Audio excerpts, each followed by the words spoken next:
Hey everyone, welcome to the CEO's Playbook, business secrets from our millionaire dad. I'm Bree, and I'm here today with my sister and co-host Sierra.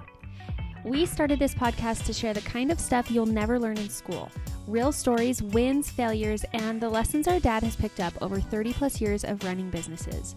And with that, here's our dad, Randall. Thank you and welcome everybody. Together we're diving into the real world lessons you won't find in textbooks. Whether you're starting your first venture or scaling your next big idea, this podcast is your behind the scenes pass to my mindset strategies and secrets. It's meant to help you think bigger and move smarter through life and business. And don't forget, what we share here is based on personal experiences and our opinions. Always talk with a professional for advice specifically to your situation. Let's get into it. Today, guys, I want to talk about the importance of what is not being said and the importance of information, because information is power. And as we are trying to talk about the different phases of business and getting started, it's really critical that we start to understand the value of information. Can I give a little personal note too? Because I seem to do this in every podcast. But it just directly connects exactly what I'm going through in life right now. And that is that I think a lot of things I would rather not look at because I'm scared of what I'm going to see. But it's just funny how the more you know, the better you feel. And learning things makes me feel so much more confident and comfortable. Absolutely. So much better to know. This can also go back to credit scores. I think people are probably really scared to look at what they are, but really, if you look at it, then you know what you need to work on. You can't fix something you don't know about. Exactly. So the reality is just the idea of being able to see it and recognize it will help you understand what you can do to fix it, because without that information, you don't know. Today, I want to cover the value of getting information. I'm not talking about becoming a CIA agent for corporate. I'm talking about just in daily communication, speaking with people, listening to them, listening to what they really need so that you can help respond to their needs and get what they want, at the same time get what you want. I want to say something personal as well. I think we get so used to thinking that we know everything that we almost assume how people feel. And so we don't really want to ask the questions that will actually give us the information that we want to get. Yeah, and when you act like you know everything, you end up giving somebody a big word salad. Mm-hmm. Yeah. And sometimes they want to hear it, but most of the time they're like, I came to you. I don't need to hear this. I want to tell you. Mm-hmm. And if I spend all my time because I know everything, then I'm not going to learn anything. I've learned more in all my years with my ears than I ever did with my mouth. So it's really important that we recognize that sometimes, even though we might have the wisdom and we might have the knowledge, it's always good to stop for a minute and hear what's going on with them. And when you do that, it will immediately change the whole thing. You could be talking to someone about how upset you are that they came into work today late. And then when you find out that they had an emergency, it actually shifts and it goes from anger to empathy because you recognize that you just didn't understand. So what are the things that you need to be listening for, number one, and how important is that information? And it kind of goes back to when somebody asks you a question, most of the time there's a question behind the question. And you've got to be listening for the question behind the question. That is something that taught me a lesson long, long ago. And it took me through the boat business where we were selling Hydro Swift boats. Hydro Swift boat was not the best looking boat in the market, not at all. It was the best performing boat. And we talked about putting it in the pool to prove that it was such a good boat, but it didn't even come with a radio. And we'd have people that come in and go through it, and here we were one of the only boats in the industry that didn't have a radio. And if you think about it, it actually was pretty ingenious that we didn't put in a radio, because somebody would come in and if they asked me a question, does it come with a radio? That's a buying question. It could give me the opportunity to ask questions. Well, what kind of a radio are you looking for? Are you looking for one that's going to be so loud that you can be out wakeboarding in the back and hear it? Or are you just looking for something peaceful and quiet when you're out fishing? Now I've got him talking. Now I've got him giving me information about what he's going to use the boat for. I'm getting information about what his plans are, where he goes, what does he like to do, where does he like to go to fish, or where does he go to water ski, how often does he use it?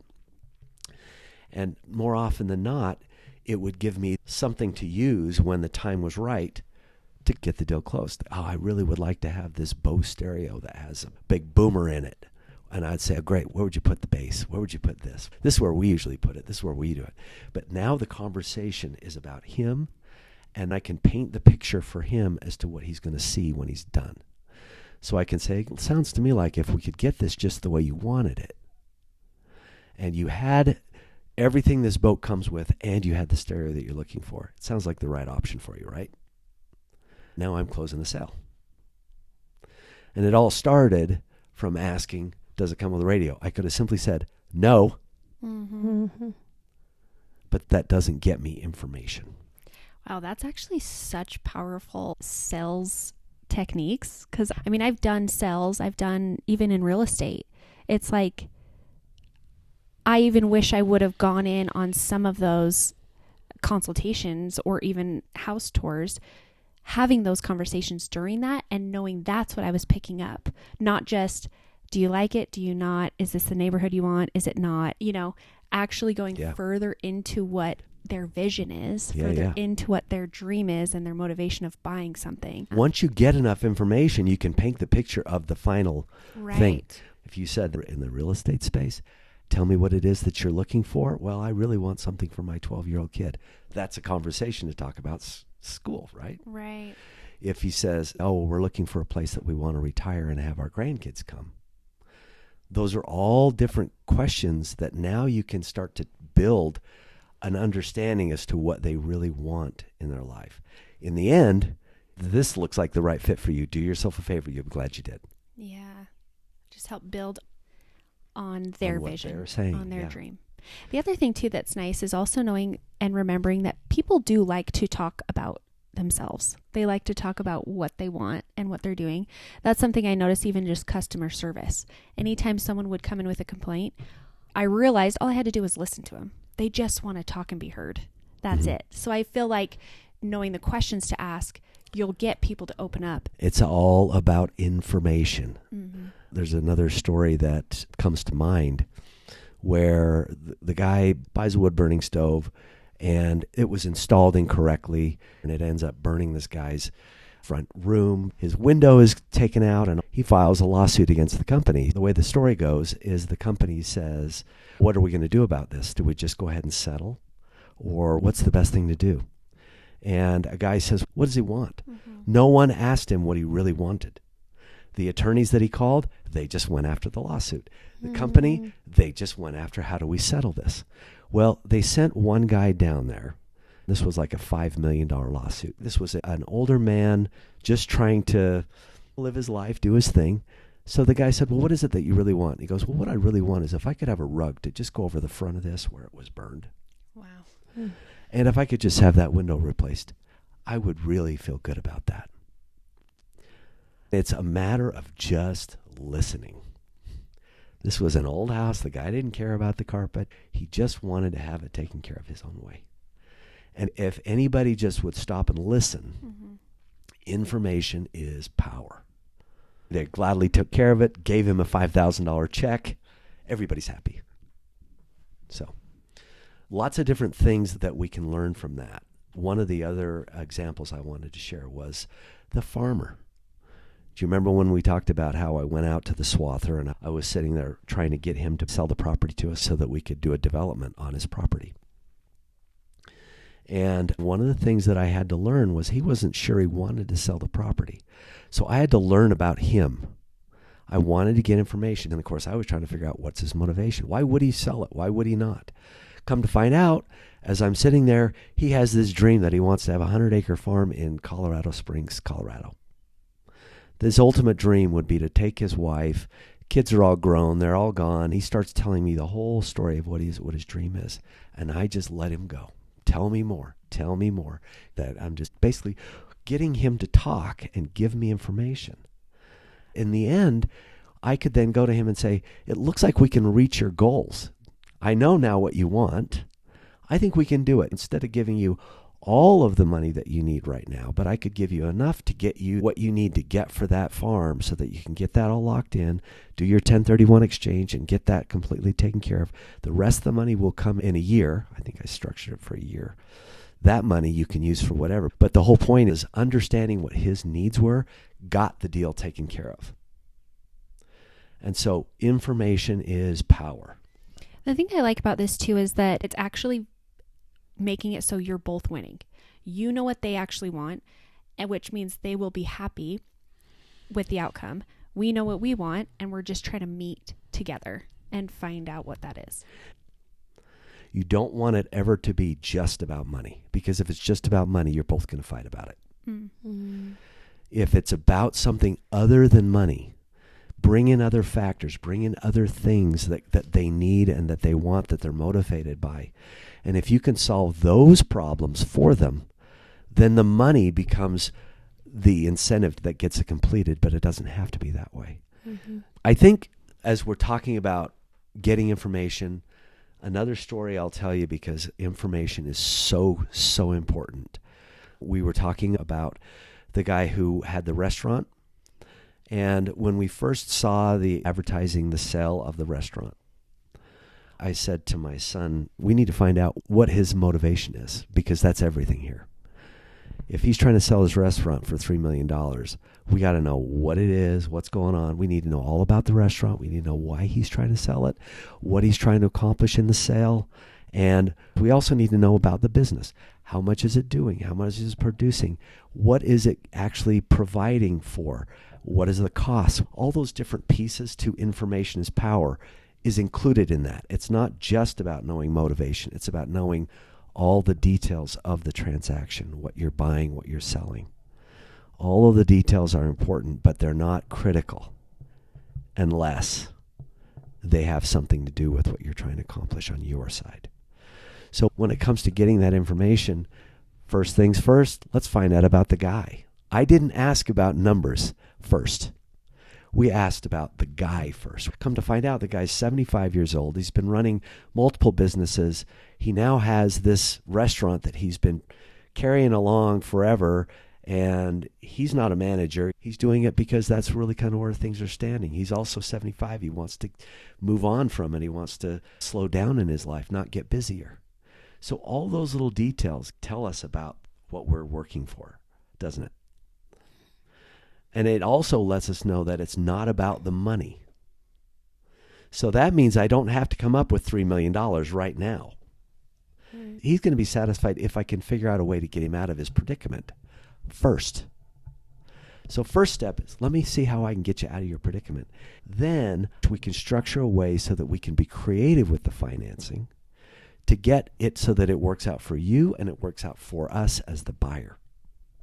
Does that make sense? Mm-hmm. Yeah, that's something I've always remembered too, that you have said, even in real estate, is I feel like almost every single one you talk about seller finance or things where it's like, there's options here. It's not just this. It's not just this price. It's not just this rate. There are options. Let's find out what the seller's motivation is or what they want. That's right.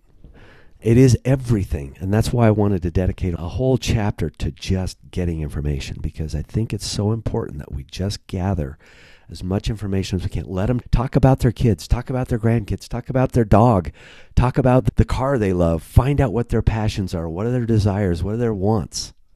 Because when you're dealing with transactions and deals, especially bigger deals, or even when you're talking about employees for that matter, if you understand that you have an employee that loves golfing, he loves going to Top Golf, then that tells me a lot. I can let him go pick out a driver that he wants for whatever that is. That might be more valuable to him than giving him $500. Yeah. I feel like that's also just another great way to connect with someone, is genuinely wanting to hear what their interests are. And also building trust with people. Who knows what happens down the line, too, off of one transaction.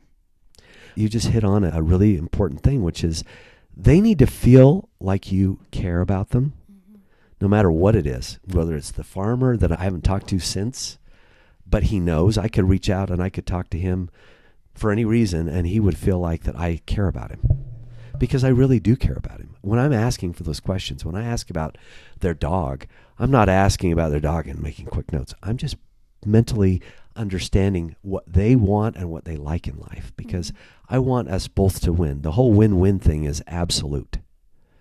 You have to live your life with a win-win abundance mentality. Everybody can win. There can be a winner on both sides. With a sales position specifically, I feel like it can sometimes get so intimidating. And I think I'm now realizing that there's always a reason why you're seeing them in the position that you're in. So even just being more personable with them, it feels like it can really create a passion within you, because you really are just helping them find what they're wanting. That's right. And taking away their worry of why they're even there in the first place. Even like a boat where they have all of these thousands of choices in front of them, and you're the one that's helping them find the right one. Right. Well, and think of also how many people go into something like a big purchase, going in saying, I don't want to be sold today. I don't want to be pressured today. That's right. They already go in timid or worried that they're going to be pressured into something. And if I need a doctor to help me and I go to a doctor's office, he's not going to then tell me all about everything that he does. He's going to ask me questions about what I need. First things first, what's your pain? What's your problem? Why are you here? Right? All those questions can be in every single business. It can be, what's your problem? What are you trying to solve? How can I help you? What is it that you're looking for? I think I can help you with that. You know what I mean? So those are the things that as a salesperson need to recognize. You're the doctor. Yeah. Somebody came to you, or even if you approach them, you're there to solve a problem for them. If you were at the front door and you were coming to tell me that I needed to have my pest control done, that there's two ways you could approach that. The first way, you could come in and you could say, hey, this is everything that we do. We can come here. We can go here every month. We can do this. We can do that. We can do that. My first thing is going to go, wall up. I didn't ask you to come here. Right? Yeah. You don't know anything about me. You don't know whether I have somebody or not. Right? If that same person were to walk up, knock on the door, say, hey, it's good to see you. I just wanted to find out if you've had the service taken care of. Are these things that you need? Do you ever have problems? Do you have black widows that come by? I've noticed there are other people in the neighborhood that have black widows that come all the time. Is that a problem for you? Are these issues that you need to take care of? What are some of your pain points? Where do you see that you could really benefit from having somebody come along and maybe do a spray, maybe monthly or every other month or whatever would be helpful for you? Do you see what I'm saying? Do you hear the difference? Yeah, for sure. Now I'm answering his question with my problem, and I'm having someone actually hear me out. And if he's really concerned, he's going to ask the deeper questions. When you talked about that black widow that came by, what did it feel like? Was it scary? Where was it? Was it in this corner right over here? Or how often does that happen? Man, that would be a problem. I could see where that would be a problem for me. You see what I'm saying? Yeah. Now I become friends. They get my empathy. And they feel heard. Everybody wants to feel heard in this life. They want to feel understood. And the minute I can break that barrier, now I can have the question about what his needs are and what his wants are. So easy, guys. Sales is really just solving somebody's problem. The funny thing too is us talking about this actually makes it sound kind of more fun to just connect with someone and actually know what they're looking for and then figure out what that looks like, rather than just saying a script every single time, every single person. It sounds the exact same, but actually problem solving, and also kind of motivating me to learn more about what I'm actually doing. Like, I want to know how I can solve someone's problem, so I need to learn, educate myself on my job. Yep. And it's never a problem when you're communicating with somebody to say, crap, that's an answer I don't know. Let me find out. Let me get right back to you on that. Yeah. That's why I wanted to spend so much time on the importance of gaining information. And it's about listening for the questions that are not asked. Looking at their eyes, look at their demeanor, look at the way they respond to your questions. Are they responding with their hands up? Or are they responding with a little bit more warmth? You've got to get to the point where you can feel like you can literally have a connection and communication with somebody. And that is about information. Gather, get information. Yeah. I feel like, too, having the person in front of you get to the point where they trust you so much that they can let you know what they do and what they don't want. You're a step in front of that worry of, oh, I'm going to say no to every single thing they say, versus, you know what, this person actually really cares about what I'm wanting, and I'm going to go back to them every single time. Well, and going to the credit piece, which is something we do every day. When somebody feels like you understand their situation, I can't just tell somebody that says, hey, I have a 650 credit score. Well, here's your problem. I can if I'm arrogant, because sometimes I do it just for the fun of it. But I need to find out why the score is at a 650. What's gone on? Sometimes it turns into a long story. And they'll tell me a long story, but I got to at least make them feel like that I understand them. Because then when I come back to them and say, you got a 650, but all you have to do is do this, this, and this. And that simply you can fix your credit, and it'll take you this long, and then we'll have a different conversation, you and I. Mm-hmm. And it makes them feel so much more relief and so much stress off, because it is a problem. Everybody knows that. And I didn't make any money on that customer yet. But I gave them comfort, and I gave them a solution that they can work on. Now they can come back with trust, and I can help them when the time comes. I think also, especially with credit score, there can be so much shame attached to it, or embarrassment of, this is what it is. I can't believe it. I'm the only one who has this bad of a credit score. Of course not. And you get to also let them know and comfort them in knowing, I've seen worse. I know exactly why this is this way. Empathy. You're not alone. And I've learned that if I understand their situation, information is power. So it all boils down to that, guys. I think I've definitely been there before in a sales position, and they don't explain it as that. It's really just more of, you need to sell, so ask the questions. Like, are you dumb? But in reality, it's just being a human being with someone else. And if you can understand them enough, then they'll want to understand your side.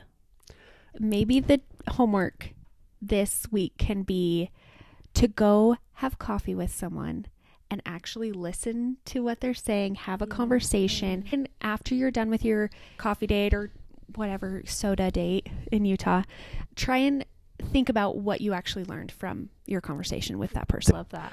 You can, if you can walk away and just say to yourself, wow, I've learned this about this person. Now I know her better, or I know him better. Mm-hmm. And that's it. And that will build, that will help get you to where you'll start to understand business.